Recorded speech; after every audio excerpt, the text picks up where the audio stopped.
All right, now on with hour 3 of the Greenville Community Summit. Let me introduce the panel. I don't think anybody up here really needs an introduction to this community, but I will welcome them anyway.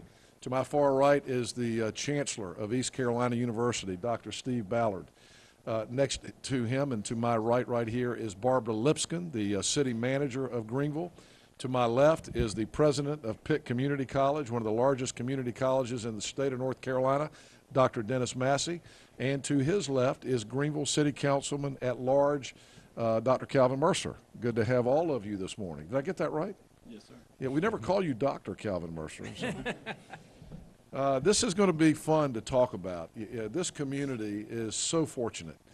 We have become what we have become, I think, because of the East Carolina University and now Pitt Community College connection. It's a special community because of the relationship that we have. Who doesn't love going to an East Carolina University football game or going to see a play at McGinnis Theater?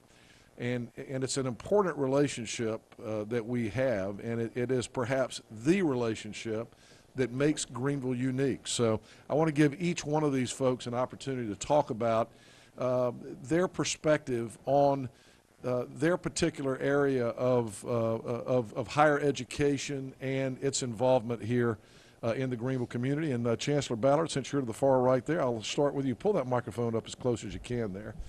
Dr. Steve Ballard, the Chancellor of ECU, we're honored to have you this morning, sir. Thank you very much. Great to be here. Great to see folks in the audience.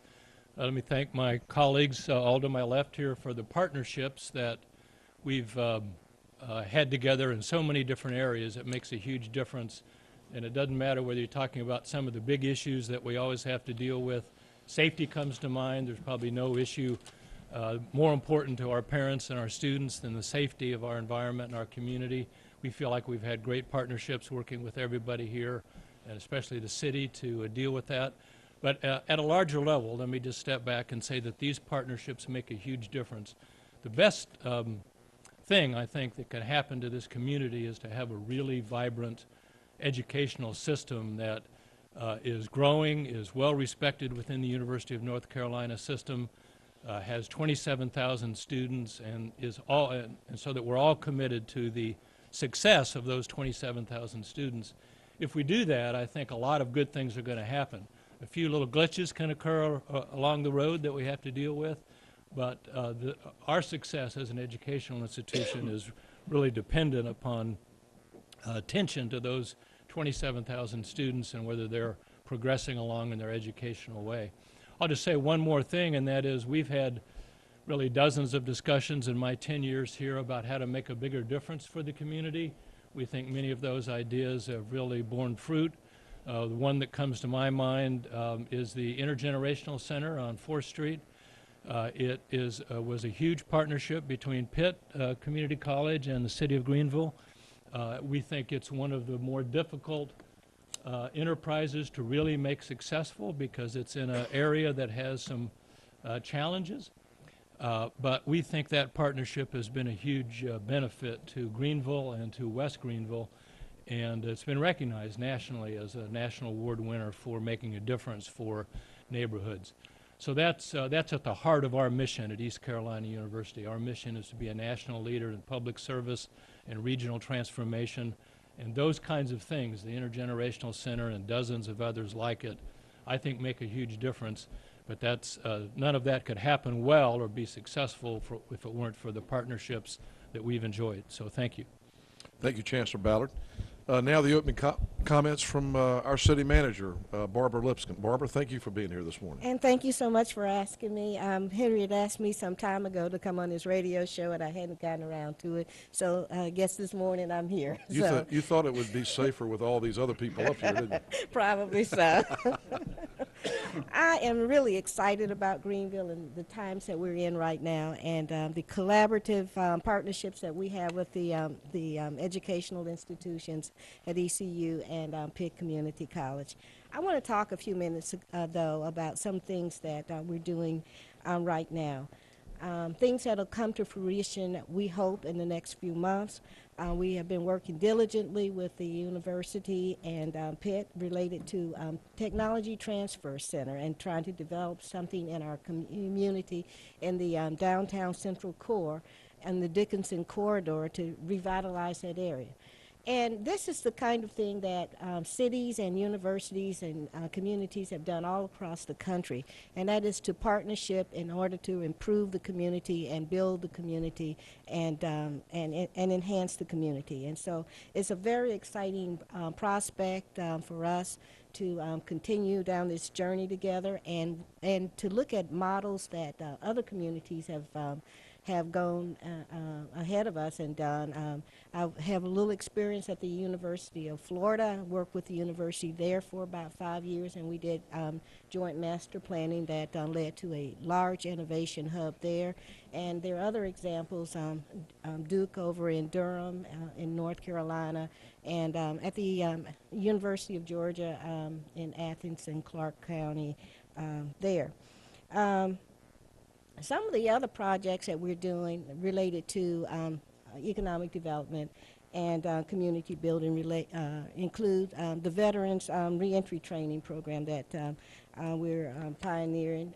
About every quarter I see a number of people in our training facilities, and I say, well, who are those people? And they say these are the veterans that are coming through and getting some training. And so we really appreciate that. We have a large number of medical facilities here, and so we're going to expect even more veterans to be coming into this area, particularly with the new Veterans Clinic that will be opening soon.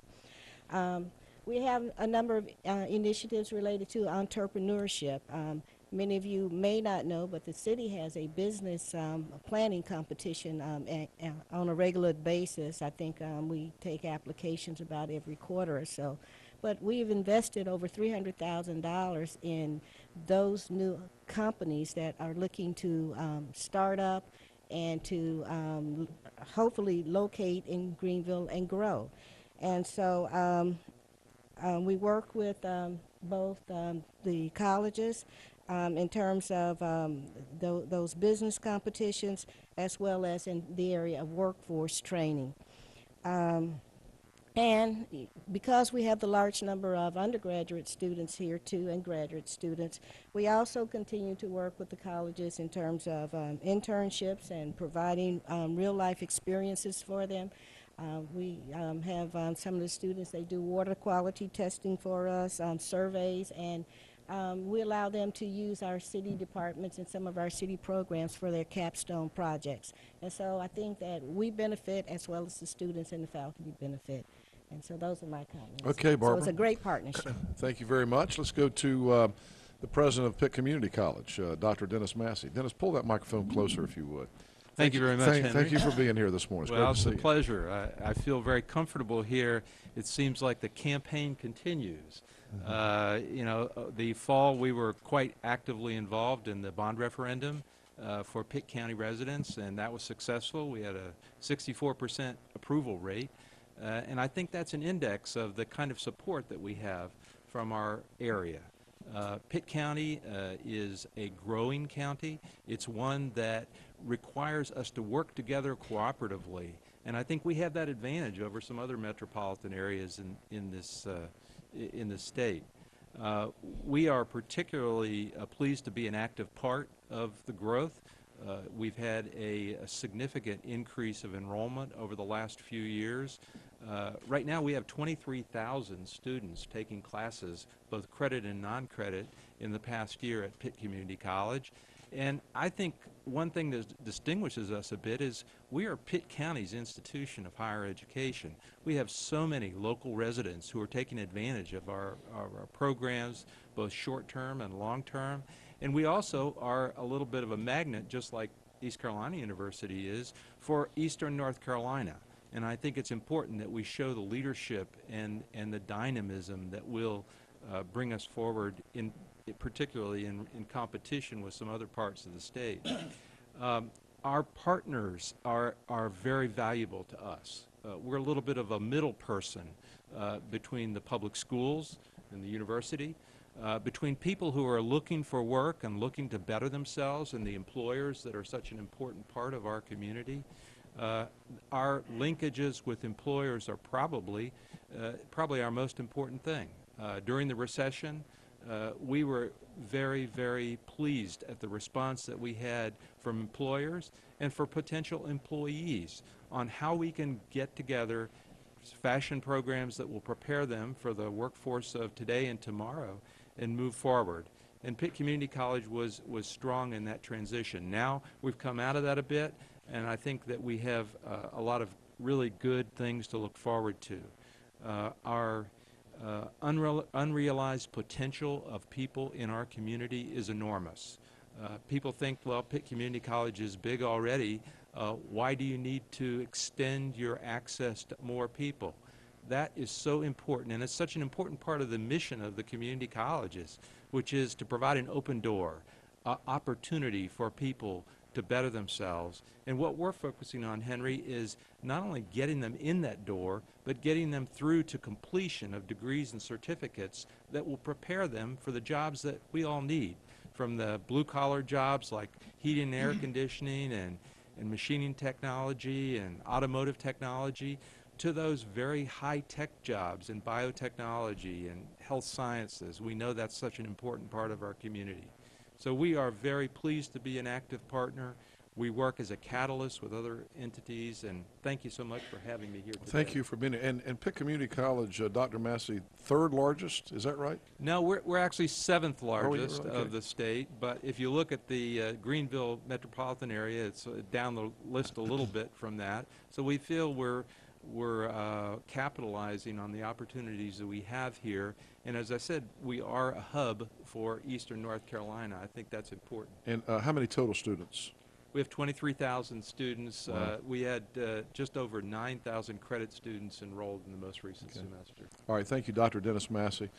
Let's bring in Councilman Mercer. Calvin Mercer has a unique perspective on town and gown because he is the city councilman at large for the Greenville City Council, but he also is a professor at ECU. So, Calvin, thank you for being here. We'd love to hear your perspective. Thank you, Henry. Thanks for having us. It's a privilege to be on this panel. And several years ago, when I was recruited to run for city council, one of my mentors said, you want to put in your platform the importance of partnerships. And I said, that sounds a bit drab. I'm not sure if I want to put that on the flyer. And my advisor said, you put it on the flyer, and when you get on the city council, you will see how important that is. And I really think that that there's a way in which the premise of this panel, that i.e. partnerships, really undergirds everything else we do. All the other topics, important topics that you're talking about, you really cannot effectively address crime or economic development or traffic or any of the other issues without effective partnerships. And so it's a privilege for Barbara and I from the city side to be on this panel with the leaders of the two of the institutions in our city. And I do think if you have in your leadership the skills and the willingness to work in partnership, you are a far piece down the road to getting the job done. ECU and Pitt are so very important to our community. They provide, both with students and staff and faculty, a rich array of talent that contributes to our city in so many ways. The kind of offerings that are provided in terms of recreation and sports have been mentioned, and performing arts are just enormously important to the cultural and economic development draw of our city. Just to mention just one of many, I was recently at the Cornerstone Missionary Baptist Church, and the Pitt Symphony and what they call the Greater Greenville Gospel Choir did a program in honor of black composers. Just to mention one of an array of things. You know, I could talk about a $1 million fire truck that we can't believe a fire truck costs $1 million. We could talk about 21 first responders that are going to be trained through a cooperation between the city and Pitt. And these are things that the public probably do not know about. We know about the intergenerational center, the 10th Street connector, the big projects, but there's an array of partnerships that we have with these fine institutions, and I consider it a privilege to help showcase that. And if it develops in the panel some challenges we have, there are challenges obviously that we have to face, but the best way to do that is with good relationships and good partnerships. Thank you, Calvin. Well, that's a lot of stuff, and you think about why we live here, why we love this place. It is all of that stuff, because this is a unique place because of ECU and Pitt Community College. But let's go back to Chancellor Ballard. Chancellor, 27,000 students at ECU, 23,000 students at Pitt Community College. I don't know if any other community in the state has that kind of student population, and so you look at that and you begin to say, when you got 50,000 people between the ages of 18 and 22 in your community, there are some problems. And you mentioned safety. That is one. I mean, you have to work in conjunction with all these folks on this panel to keep these young people safe, but to also keep everyone else who lives in Greenville safe. And it's been a challenge a little bit down the road here. Absolutely, and I think we all recognize that in any community with this many students or a high concentration of students, you're going to face many of the same challenges. I think they're pervasive across the nation. We shouldn't shy away from them, but we should be very proactive in trying to deal with them. I think I get more complaints or more questions and complaints from parents on is Greenville safe? What are we doing? What's the nature of our partnership with the city? Than all other questions combined. And that's, we have to be very serious about addressing those, and I think we've made great strides in the last 6-7 years. The data actually show that Greenville is a very safe community, and the area around ECU is extremely safe, but it only takes one episode to create the perception that it's not safe. Right. Anybody else got a perspective on that? Calvin?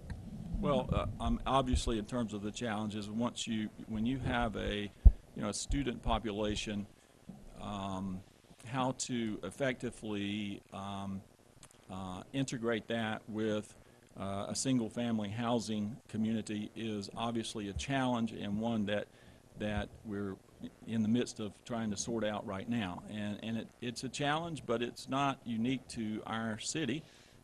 Every college town has these kinds of challenges.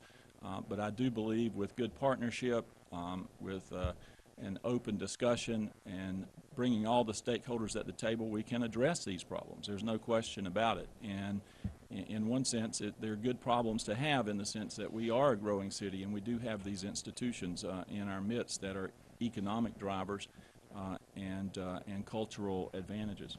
I don't want to spend we could talk about this 4 unrelated issue for the rest, but since you opened it, it's kind of like being, now that you've opened that door, let's talk about it a little bit, because, Greenville is struggling right now with trying to decide what to do with the area around the university, and there's a question about how many is too many, what's fair to the students, what's fair to the people that own the property, what's safer.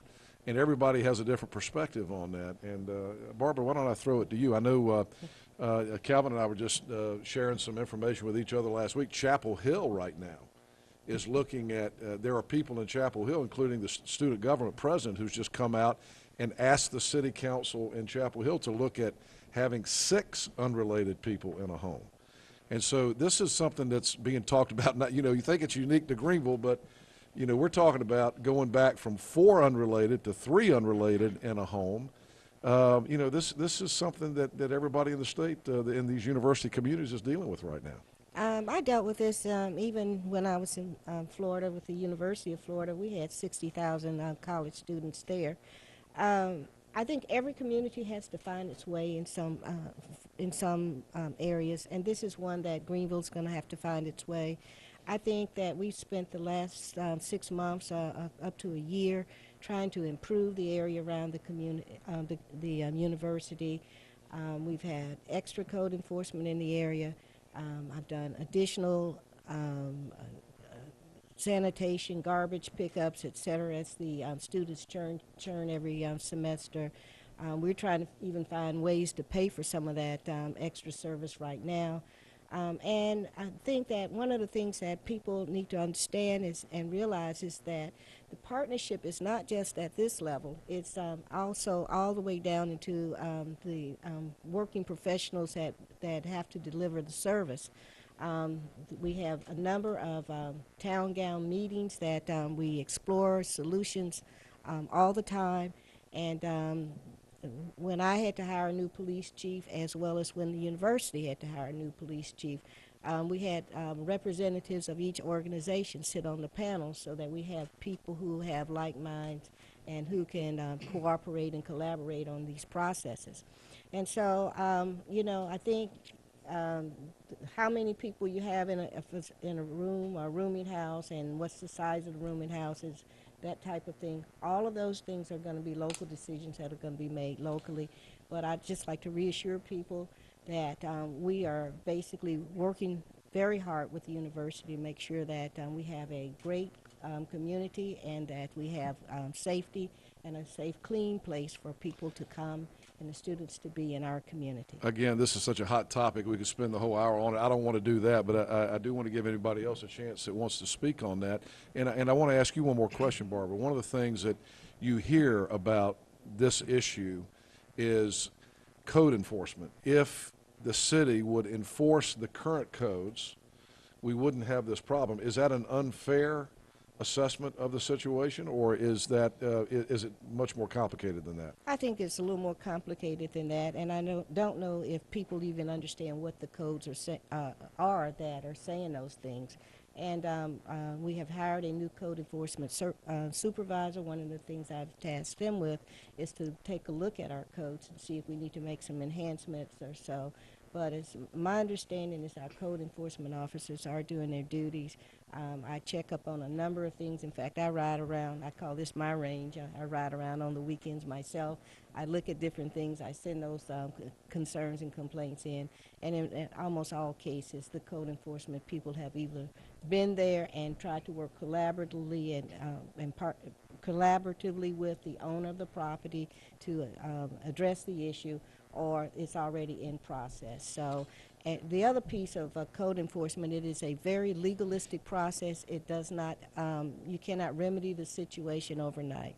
And so most people don't understand how long it takes if you get into the code enforcement system to address a problem. And so we really prefer to try to work with people and get voluntary compliance. All problems in a university setting, Calvin? One very quick PS to that. On a positive note, the university, speaking of partnerships and code enforcement, the university funds a code enforcement officer for the university neighborhood. That's a wonderful partnership.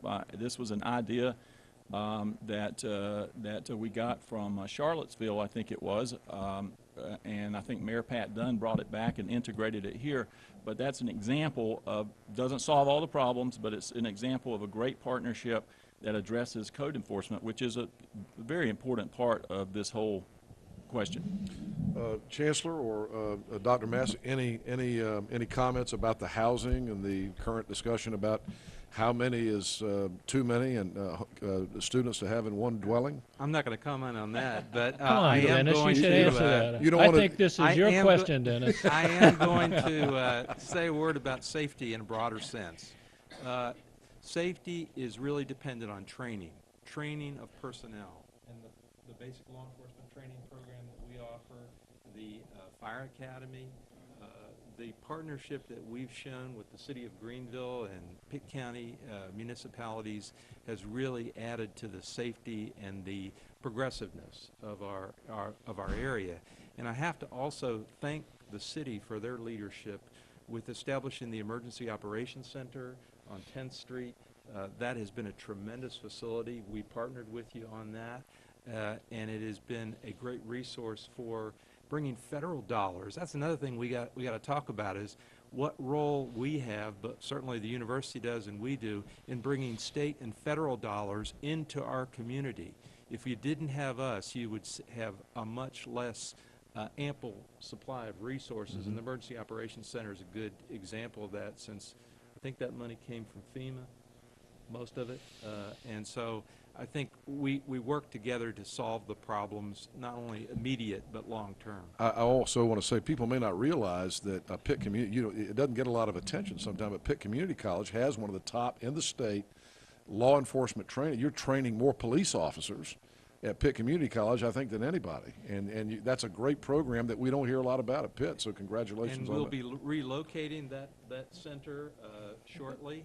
Within the next few months, we'll be moving to a slightly different location. We'll still be occupying the Greenville Center next door here to this facility, but we are expanding the law. Yeah. And donations can be made. No, just Chancellor, any closing comments on that? Very brief comment. I don't know what the right number of unrelated people in the neighborhood is. We do believe in our household that if there were just a fewer parties between 5th and 3rd Street on Jarvis, it would be good for us. But it's got to be a balance. The faculty and staff that I speak to, a large majority, would like that number lower. Most of the students I talk to would like that number higher. So I don't think there is a perfect number. I think if we take seriously the issues that can occur if you get more than 4 unrelated, I think we can manage them, but we've all got to work together on it. All right, and of course we can talk about that more if you want, but I'm going to open it up to the audience now. Yeah, I'm Dave Barham. In another lifetime, I was a residential appraiser, and on the grit 2 times ago, Dennis Talking Mitchell, about the Greenville Grit Show, which, by the way, Terry Williams and Michael Overton host. Go ahead. right. Dennis Mitchell said that if the investment, something like this, if the investment doesn't keep going into that area, that it's going to revert to something like Section 8. And if any of that is accurate, then the property values is going to go down drastically. Thank you. Okay. Let's, again, we knew the 4 unrelated issue would come up, and it would probably be a big domination. Anybody else got a comment about that? If you come to the microphone real fast, we're going to run out of time, and I want to give these folks a chance to give their. Mr. Wilson's back. Yeah. Yeah, I'm sorry. I didn't want to do it earlier, but this is toward Dr. Massey. The role of PCC, or the community college system in North Carolina, and the role of business in terms of training people for jobs. How do you create a balance where you and the taxpayers say, I'm going to train a person for a job skill, versus the business community saying, well, part of that is my responsibility. And if I can say, go back when I was coming up for the job world, my company trained me for all the things I needed to do. I don't see that happening anymore. What happened to the responsibility of the business community? That's a good question, Mr. Wilson. During the last few years, there's been a little bit of a stepping back on the part of employers in terms of that training responsibility. But North Carolina has a great system in terms of customized training that we get from the state to help the employers to work with the Career Readiness Certificate, which is a new vehicle that many of the large employers are using to identify specific skills that people need for success in their employment there. So I think we have a great working relationship with the employers through our department advisory councils and through the state programs that are available, again, to bring state dollars to Pitt County to help our workers, to help our citizens get better prepared for the jobs today and tomorrow. So I think it's a good partnership, but it is one that we have to continually work on. It's a great question, and we're fortunate to have a community college like Pitt doing that here. We got like 4.5 minutes left. I want to give every one of these folks a chance to do about a 30, 45-second kind of final thoughts, if you would, starting with Chancellor Ballard. Very quick plug for our students. Last year we had over 10,000 students participate in volunteering in the community. They make a huge difference. They're part of the intergenerational center I spoke of earlier. They do it. They did it on Martin Luther King Day this year, hundreds of them. They don't do it because they're required to do it. They do it, I think, because it's part of the culture and the makeup of East Carolina University, and that's a contribution that we make, and I just want to congratulate how much our students give back to our community. Thank you, Chancellor. And our city manager, Barbara Lipscomb. Barbara. I'd like to thank our partners here, ECU and Pitt Community College, for the collaborative partnership that we have. We have worked hard on economic development. I hope that we will, again, as I said earlier, become more transformative in our processes here. We're working with Pitt Community College right now in terms of an arts incubator as well as a culinary incubator that would be on in the central part of the city, and hopefully through art and culture, et cetera, that we would expand our footprint in those areas. And I just want to also make a plug for these institutions as well as my staff, and we work cooperatively in many ways, but for example, in our bus system, the GREAT system, Pitt Community Colleges are our largest volume of riders, and so we've been working cooperatively with them to the students and the community college in order to better serve those students. And up and down the chain in terms of all of our city departments, we have students involved in many aspects, and we welcome them, and we want to continue the collaboration. Thank you, Barbara. Appreciate your participation. Let's go back to Dr. Dennis Massey now. If you could give us your final thoughts. Henry, just I want to follow up on the partnership theme that you've heard from so many speakers today. One of our primary partners is Pitt County Schools and the K through 12 organizations, the privates as well as the publics. We are working better today now than ever. You're going to see an expansion of participation of pre-college students in that training that Mr. Wilson mentioned. Working with employers, the economic development and workforce development mission of Pitt Community College will become more and more important in the future. So we want to highlight that on an ongoing basis. And finally, I got to get a plug in for our Dancing with the Stars. Our event a week from today on the 20th that Henry Hinton and Jennifer Little are going to MC. But not dance. Not dance, but we're going to have a great time at the Greenville Convention Center on the 20th. Yeah. Thank you. And Councilman Mercer. There are so many good things happening in this city, so many, and almost all of them occur out of partnerships, and we have our challenges, and I really believe that any challenge that we face, whether it's the 4 unrelated controversy or anything else, if we get everybody at the table, we do it openly, we have a sound process, I really think our partnerships can get us through anything, and there are so many good things. That's really the note I want to end on. And that's what today's all about. Now, Homer Tire is at the microphone, one of our sponsors, so I'm not about to say no, but we're almost out. We're almost out of time, Homer. So I'll keep it real quick, Henry. I just want to offer a warning to everybody on this panel and everybody in this room. The 3 to 4 issue may not seem like a big deal to you if you don't. It is a big economic deal. This is simple economics in regards to if you down decrease property values as we've done over the last couple of years. And I will tell you, when there is no demand, values will fall, and it will be detrimental to the type of resident that is attracted to that community. So I just want to offer that. I like to think I know a little bit about real estate. I watch this market day in and day out, and I just want to offer that warning. okay. Homer, thank you, and thank you very